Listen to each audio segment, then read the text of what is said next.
નમસ્કાર દર્શક મિત્રો, હું છું રૂપલ લુણીચિયા. સંપૂર્ણ ન્યૂઝમાં આપનું સ્વાગત છે. બનાસકાંઠા જિલ્લાનો દાંતા તાલુકો મોટાભાગે પહાડી અને વળાંકવાળો વિસ્તાર છે. દાંતા તાલુકામાં અનેક બેફામ વાહન ચાલકોના લીધે ઘણીવાર અકસ્માતો સર્જાતા હોય છે, તો સાથે સાથે આ વિસ્તાર વળાંક અને પહાડી હોવાના કારણે પણ અમુકવાર અકસ્માતો સર્જાતા હોય છે.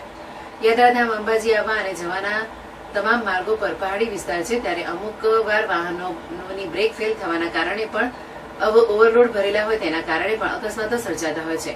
આજે અંબાજીથી આબુ રોડ હાઈવે માર્ગ પર એક ટ્રકને અકસ્માત સર્જાયો હતો, જેમાં અંબાજી આબુ રોડ વચ્ચે ટ્રક નદીમાં ખાબક્યો હતો. સુરબગલા પાસે નદીમાં ટ્રકને અકસ્માત સર્જાયો હતો અને પલટી મારી ગઈ હતી.